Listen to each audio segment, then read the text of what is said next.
에베소서 25번째입니다.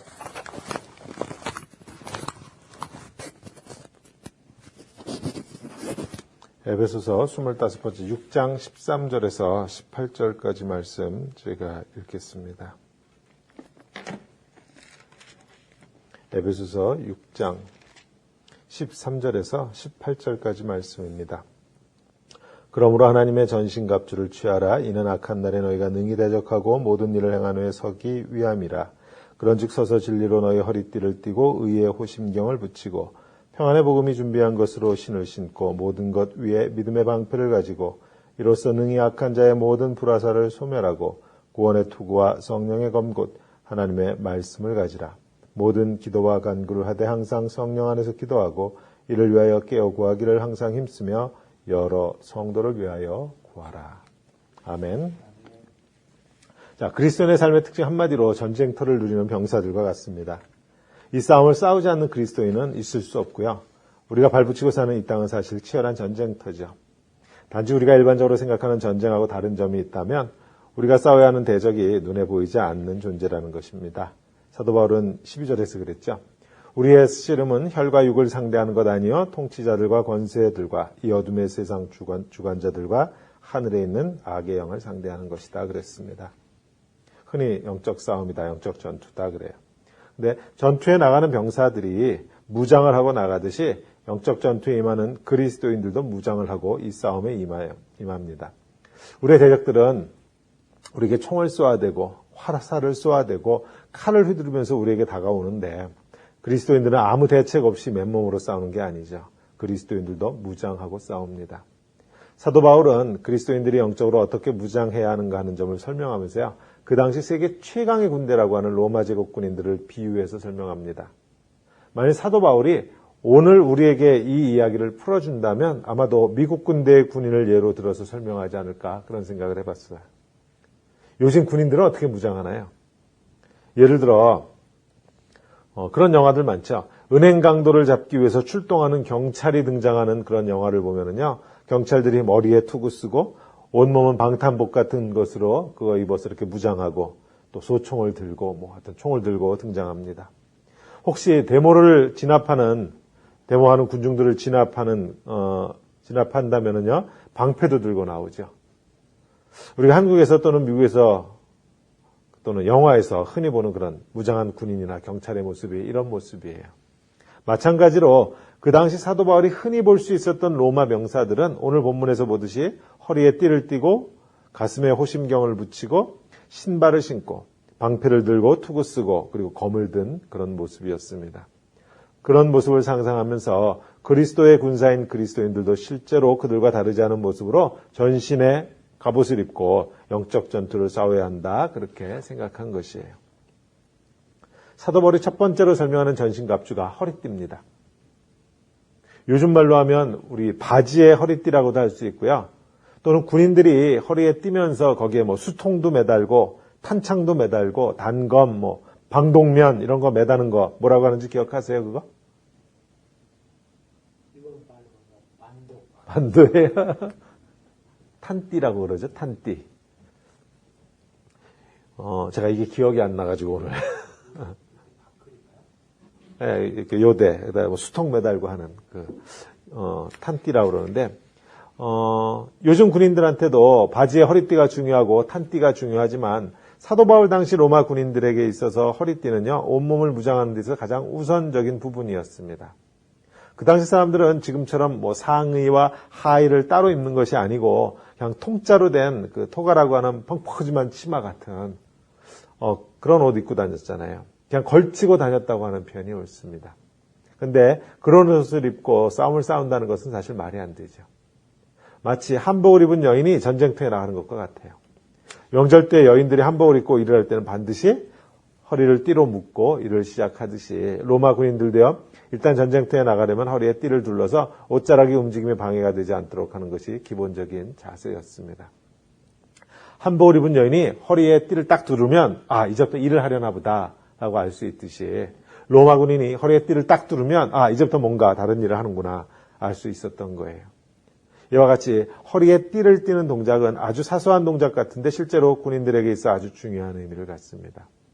행군을 한다든지 훈련하다가 10분간 휴식할 때면 철모 벗어놓고 탄띠를 벗어놓고 쉬다가도 다시 행군을 하고 훈련을 하려면 철모 쓰고 탄띠를 다시 허리에 두르죠. 그렇게 함으로써 마음의 자세를 다시 잡는다고 할 수 있어요. 사도 바울이 모두 5개나 되는 장비들을 나열하면서 가장 먼저 언급한 것이 허리띠입니다. 물론 다른 것들도 다 중요하겠지만 이 띠를 허리에 띠면서 군인은 그 허리띠를 띠기 전하고 이 허리띠를 한 이후가 확연히 달라진 모습을 하게 돼요. 차렷 자세가 군인의 기본 자세라고 한다면 허리띠는 전신갑주의 가장 기본이 되는 장비라고 할 수 있습니다. 그런데 사도 바울은 그리스도인이 착용하는 허리띠를요, 진리의 허리띠다 그렇게 말해요. 즉 영적 전투를 치르는 그리스도인에게 있어서 가장 기본이 되는 요소가 바로 진리라는 것이에요. 진리, 참된 것, 언제 어디서나 변함이 없는 것, 거짓되지 않은 것, 그것을 진리라고 한다면 사실 영적 전투의 핵심은 무엇이 진리냐, 무엇이 참되냐 하는 문제예요. 그리스도인은 예수 그리스도 안에서 드러난 하나님의 참되심, 하나님에게서 참된 것, 영원히 변함이 없는 것을 발견한 자들이에요. 하나님은 자기 아들을 십자가에 희생함으로 우리를 향한 자기의 사랑을 영원히 변함없는 사랑인 것을 증명해 주셨어요. 참된 사랑인 것을 우리에게 보여주셨어요. 이것이 우리가 우리의 허리띠가 되어서, 이 진리가 우리의 허리띠가 되어서 우리의 중심을 잡아주고 우리의 삶의 가장 기본이 됩니다. 하나님께서 나를 사랑하신다 하는 그것, 이것이 그리스도인을 그리스도인 되게 하는 변함없는 진리예요.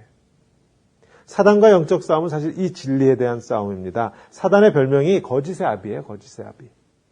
사단은 끊임없이 우리를 속여서 우리로 하여금 하나님께서 나를 사랑하신다고 하는 그 진실을 의심하게 만들어요. 전신갑주를 취하면서 우리가 투구도 쓰고 호심경도 붙이고 신발도 신고 하지만 이 모든 것이 사실은 이 진리의 허리띠를 보호하고 지키기 위한 것이에요. 이 진실을 지키려는 것이에요. 사단이 이 진리를 거짓 것으로 속이기 위해서 뭐라 그래요? 하나님의 의로움 대신 우리의 의로움을 주장하라 속입니다. 즉 하나님의 의의가 아니라 내 의의가 있어서다라는 것이죠. 내가 뭔가 잘난 게 있어서 하나님이 나를 사랑하는 것이다. 그렇게 우리를 속입니다. 그래서 우리가 입고 가슴을 보호해야 하는 것이 의의 호심경이에요. 내가 잘난 것이 있어서가 아니고 난 아무 의도 없음에도 불구하고 하나님께서 나를 있는 모습 그대로, 내 모습 그대로 나를 사랑하신다고 하는 그 하나님의 의로 내 심장, 가슴을 보호해야만 해요.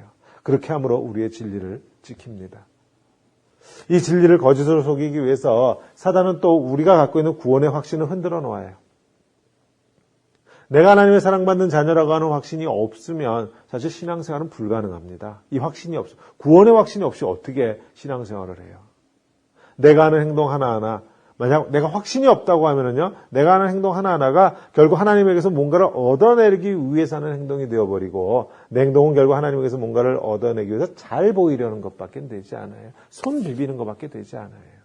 확신이 없으면. 그래서 우리의 머리에 구원의 투구를 써야 하죠. 예수 그리스도 안에서 드러난 그 진리를 속이기 위해서 그 구원의 확신을 흔들려고 하는 사단의 속임수로부터 나를 보호하고 내 허리에 띠고 있는 진리를 지키기 위하여 구원의 투구를 써야만 합니다. 구원의 확신은 신앙생활에 반드시 있어야 하는 것이에요. 발에는 신발을 신었다고 그랬죠. 근데 평안의 복음의 신발이라 그랬어요. 학자들에 의하면 이 당시 로마 군인들이 신었던 신발은 가죽으로 만들어졌는데 상당히 혁신적인 장비였다고 합니다. 움직임이 편리했고 그래서 다른 나라의 병사들보다 더 멀리 행군할 수 있었고 전투력을 향상시킬 수 있었다고 그래요. 그리스도인도 요즘 말로 하면 군화를 착용하는 것이죠. 이 군화는 복음으로 제작된 군화다 그렇게 설명합니다. 복음의 핵심은 그런데 뭐라고 그랬어요? 평안이랍니다. 평안.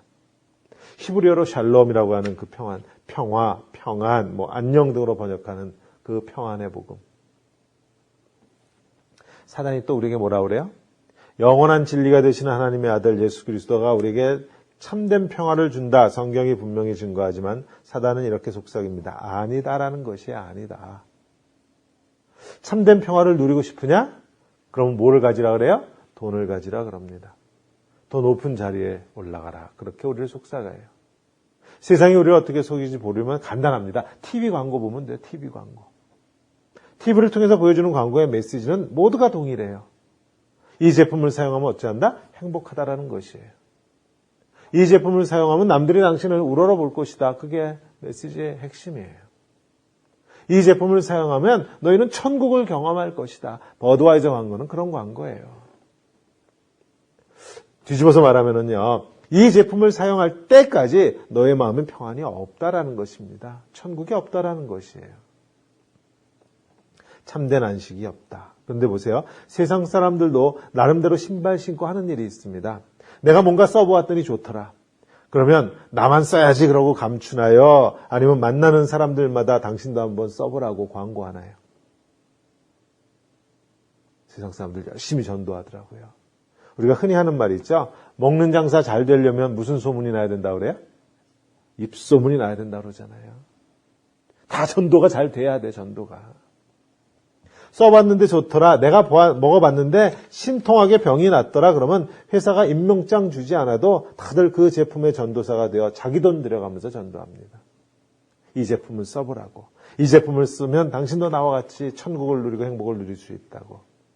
물론 세상이 주는 평안이 없지 않아요. 있습니다.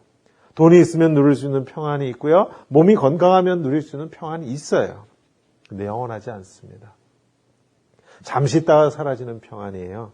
돈이 많아도 아무리 지금 건강해도 결국 지금 누리는 그 평안은 궁극적으로는 우리가 죽음이라고 하는 문 앞에서 다 산산조각나고 맙니다. 돈으로, 건강으로, 행복으로 잠시 우리 속에 있는 그 궁극적인 두려움을 가려놓았을 뿐이에요. 돈으로, 건강으로, 행복으로 잠시 우리의 관심을 빼앗았을 뿐입니다. 전혀 준비하지 못하게 하는 것이에요. 돈 있고 건강하고 행복하게 느끼면 마치 천년만년 살 것처럼 그렇게 느끼도록 우리를 속이고 있어요. 참된 평안은 오직 진리가 되시는 예수 그리스도 안에서만 발견됩니다. 사망을 이기시고 부활하신 예수 그리스도만이 우리에게 참된 평안이 되어주세요. 요한복음 14장 27절 평안을 너희에게 끼치노니 곧 나의 평안을 너희에게 주노라. 내가 너희에게 주는 평안은 세상이 주는 것과 같지 아니하니라. 너희는 마음에 근심하지도 말고 두려워하지도 말라.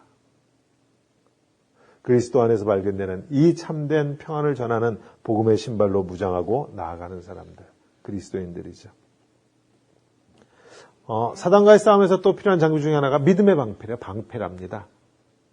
그 영화에 전쟁하는 장면 옛날에 보면 일단 먼 거리에서 수백 발 또는 수천 발의 그 화살들이 하늘을 새까맣게 덮고 날아가는 그런 장면 보세요. 그 화살 중에는 또 불붙은 화살도 있죠.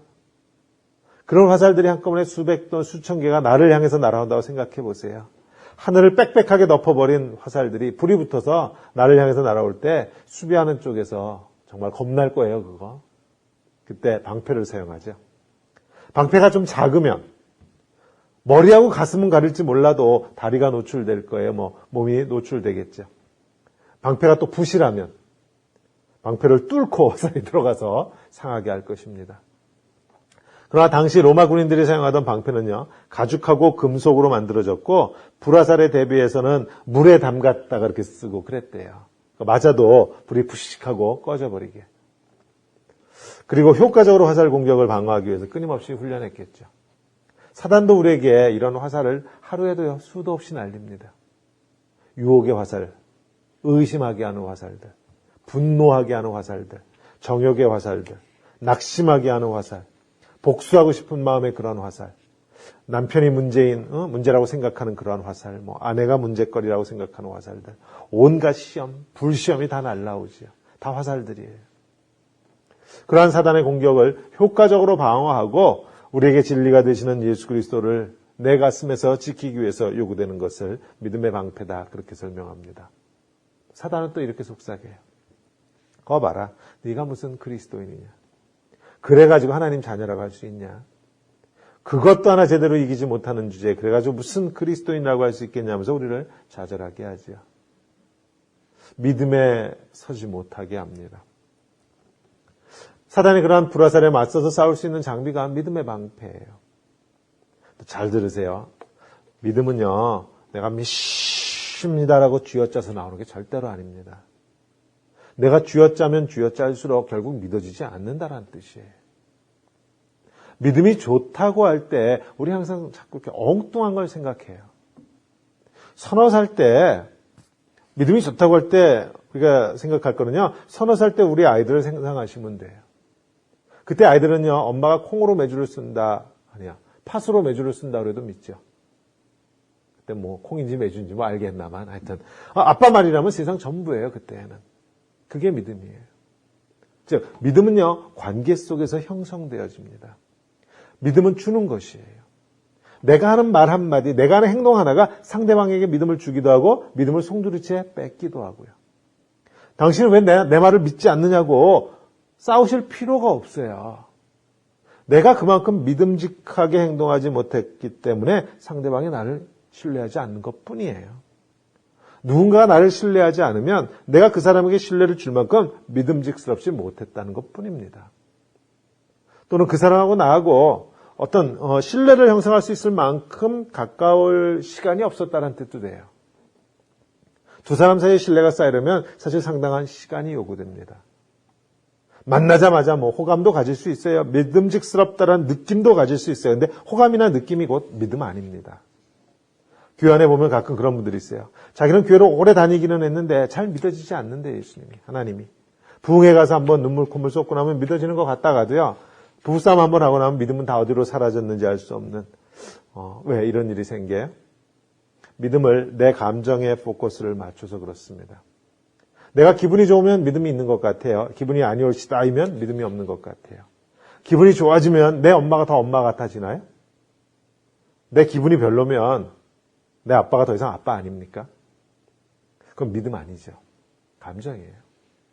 근데 자꾸 감정에 의해서 좌우되는, 왜 이렇게 감정에 의해서 좌우되는가 하면요. 나하고 하나님하고 깊은 신뢰 관계를 맺은 만큼 충분히 시간을 보내지 않았기 때문이에요. 즉 내가 하나님을 잘 모르는 겁니다. 하나님께서 나를 사랑하셔서 저 십자가에서 놀라운 일을 행하셨다는 것을 귀가 따갑도록 듣기는 했지만 그 하나님하고 같이 보낸 시간이 별로 없으면 관계의 깊이는 얄팍할 수밖에 없어요. 일천할 수밖에 없어요. 아무리 사단이 와서 유혹을 하고 시험을 주어도요. 하나님하고 나하고 관계에 대한 믿음이 굳건하면 물에 떨어진 불화살처럼 찌직소리 내면서 다 사라지고 말 터인데 하나님하고 관계의 깊이가 깊지 못하니까 사소한 말 한마디에 믿음은 다 사라지고 화살이 쑥쑥 뚫고 들어오는 것이에요. 사소한 말 한마디에 분노가 치밀어 오르고 온갖 입에 담지 못할 욕설이 튀어나가고 사단의 온갖 공격으로부터 자신을 지키려면 하나님하고 관계가 깊어져서 그 어떤 유혹에도 흔들림이 없어야죠. 관계가 깊어져야 되는 것입니다.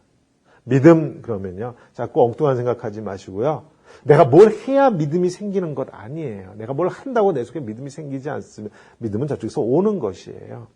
관계가 깊어져야 되는 것이 믿음은 관계가 깊어지는 것이고요. 관계가 깊어지면 믿지 말라고 그래도 믿어요. 저절로 생기는 것이에요. 관계 속에서.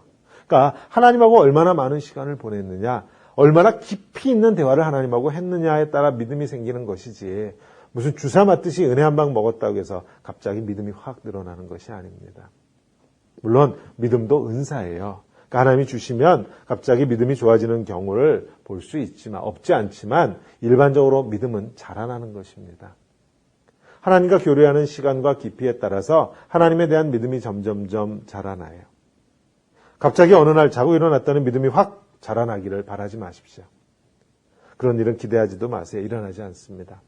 그저 매일매일 하나님 앞에 나가서 기도하고 묵상하는 시간에 비례해서 우리의 믿음은 자라날 뿐이에요. 제가 요즘 좋아하는 말인데요. 콩 심은 데 콩나고 팥 심은 데서 팥이 납니다. 원하는 것이 있으세요?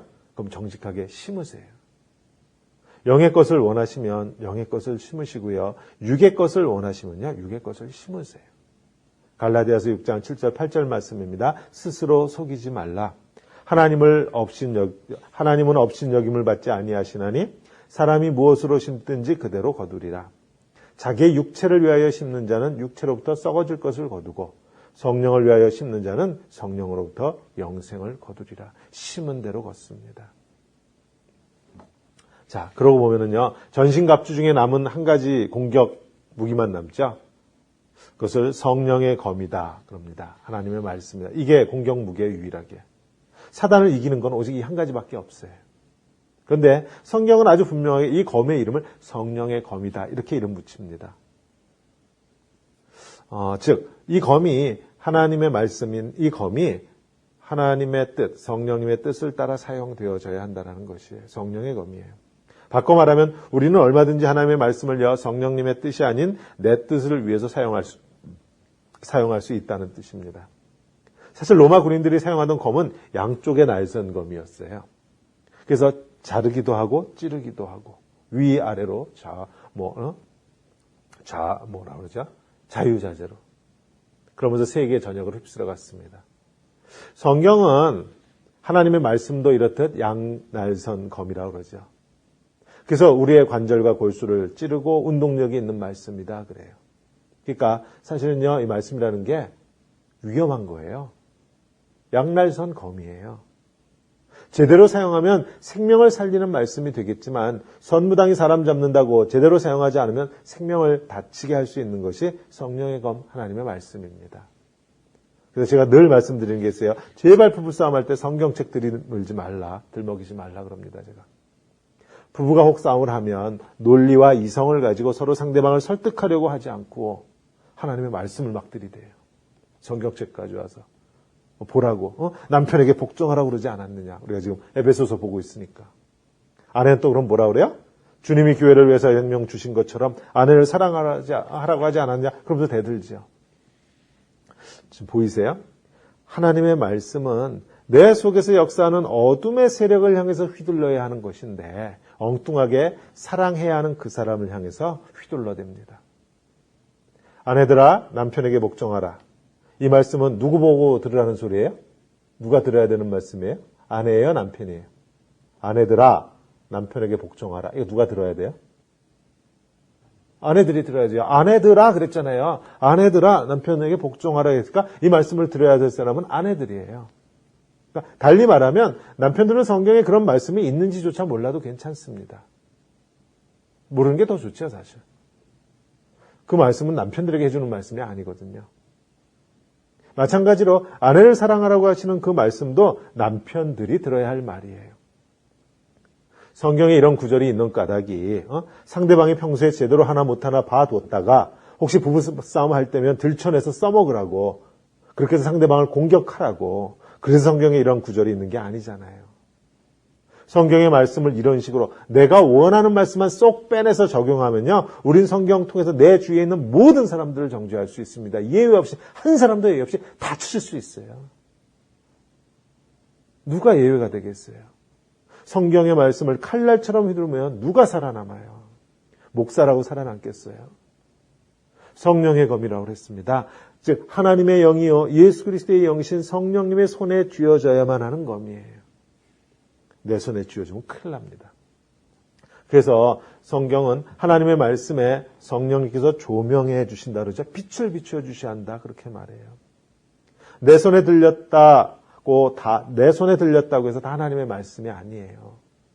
오직 성령님께서 빛을 비추어 주실 때만 비로소 그 말씀이 참된 말씀이 되어 우리 속에 더러운 영들을 대적합니다.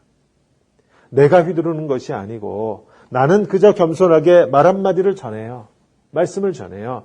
그것을 날카로운 검으로 쓰시는 분은 성령님이세요. 목사가 말씀을 휘둘러서 성도님들의 마음이 짠하고 감동이 오는 게 아니고요. 저는 그저 겸손하게 말씀을 전할 뿐이지만 그 말씀을 성도님들의 마음에서 움직이도록 성도님들 마음에서 그 말씀이 움직이도록 하시는 분은 따로 있다라는 것이에요. 그래서 성령의 검입니다. 사단은 오직 이 성령의 검에 의해서만 쓰러집니다. 내가 휘두르는 검 아니에요. 내 손에 들린 그 말씀을 성령님께서 쓰셨을 때 사단은 그 뿌리째 뽑혀지게 되어 있어요. 여기까지 설명한 사도 바울이 전신갑주 이야기를 마치면서요. 마지막으로 하는 말씀이 기도였습니다.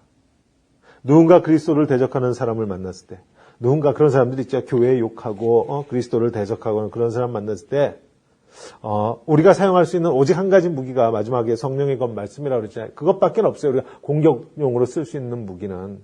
근데 그 검을 사용하기 위해서 우리가 반드시 뭐 해야 된다? 기도하고 간구해야 한다라는 것입니다.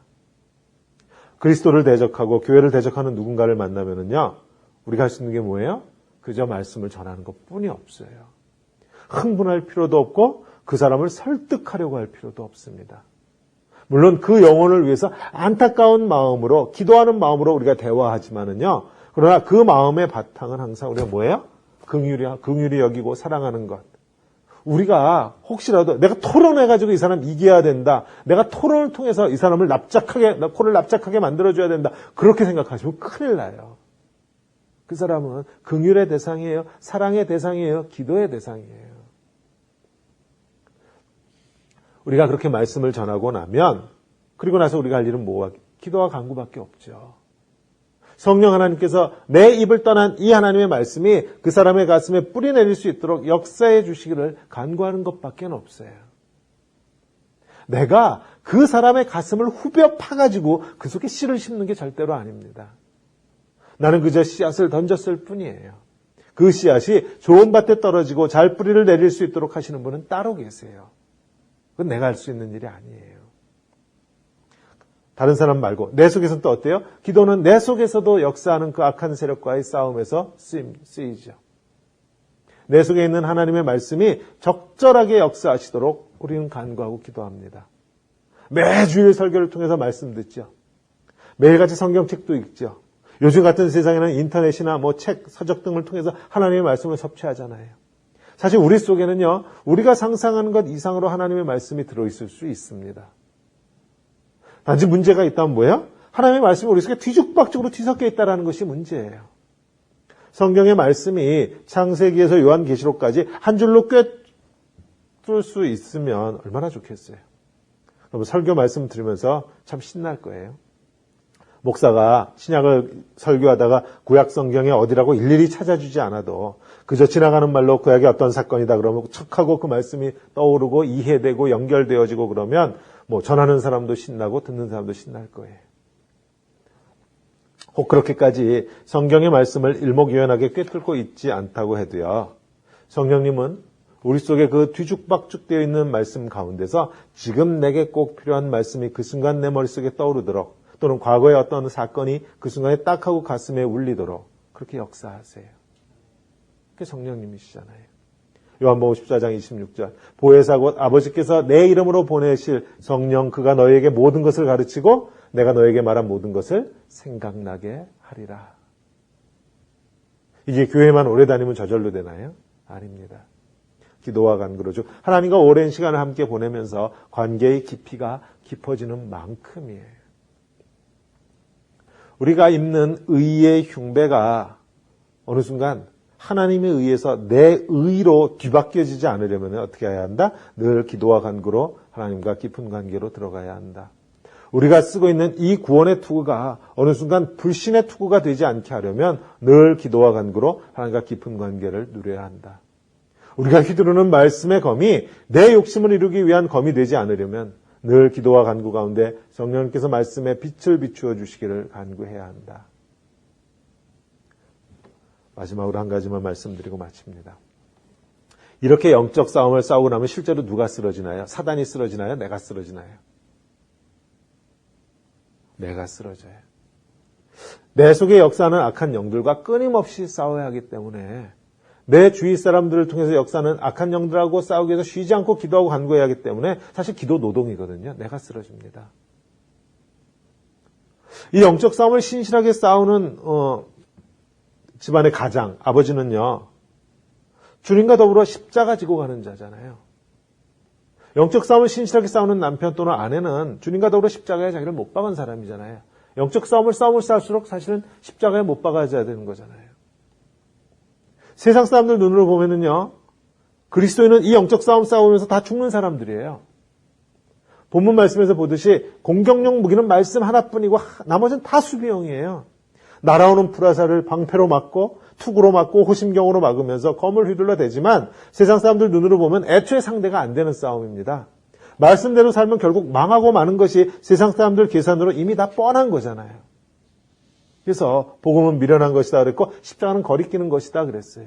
세상 사람들 눈으로 보면 그리스도인의 싸움은 살려고 싸우는 게 아니고 죽으려고 싸우는 것이에요. 죽으려고. 그리고 실제로 죽어요. 하늘의 미랄이 되어 땅에 떨어지고 양을 위하여 자기의 목숨을 내어주는 목자와 같이 실제로 죽습니다. 그게 죽어 쓰러진 자리에서, 그렇게 죽어서 쓰러진 자리에서 하나님께서 다시 살리시죠. 그래서 13절에 그랬어요. 그러므로 하나님의 전신갑주를 취하라. 이는 악한 날에 너희가 능히 대적하고 모든 일을 행한 후에 서기 위함이라. 서기 위함이라. 전신갑주를 입고 싸우라고 그러니까 내가 무슨 능력이 있어가지고 사단을 쓰러뜨리는 줄 알면 큰일 납니다. 나는 아무 능력이 없어요. 내가 쓰러뜨리는 것도 아니에요. 또 내 믿음으로 인해서 내 주위에 있는 사람들이 쓰러지는 것도 아니에요. 내가 쓰러지는 것이에요. 내가. 우리가 이 선한 싸움을 싸우고 나면 스스로 설 수 있는 것이 아닙니다. 절대로 아니에요. 나는 그리스도와 함께 십자가에 못 박힐 뿐이에요. 날아오는 불화살에 내 몸을 내어준 삶의 자리가 십자가예요. 그런데 그 자리가 생명의 자리로 변해요. 내가 능력이 있어서가 아니라 십자가가 능력이 있어서예요.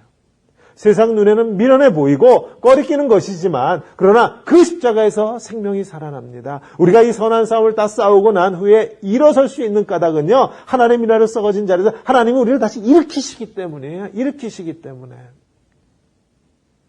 에베소서의 이 마지막 부분은 정말 설교하기 어렵습니다. 저는. 자꾸 내가 힘이 세지는 것으로 오해하기 쉬워요. 내가 무슨 능력이 생기는 것으로 오해하기 쉬워요.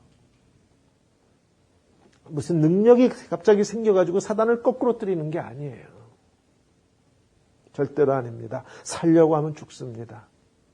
그러나 내가 죽으면 나도 살고 모두가 살아나요. 가정에서 아버지가 죽으면은요, 가정이 다 살아나요. 교회는 목사만 죽으면 되겠네요.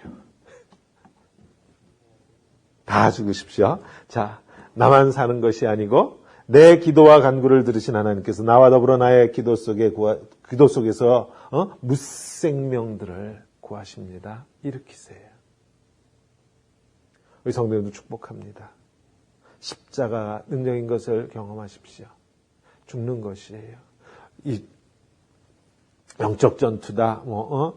전신갑주를 입고 싸우는 것이다. 그래서 군사적인, 이렇게 호전적인 그런 이미지가 나오니까 내가 무슨 능력이 생겨서 사단을 거꾸로뜨린다고 생각하시면 큰일 납니다. 아니에요. 그 모든 것을 다 받아내는 것이에요. 온몸으로. 주께서 십자가에서 그러하셨듯이. 그때 주님께서 우리를 일으키십니다. 이 선한 싸움, 결코 쉽지 않은 싸움이지만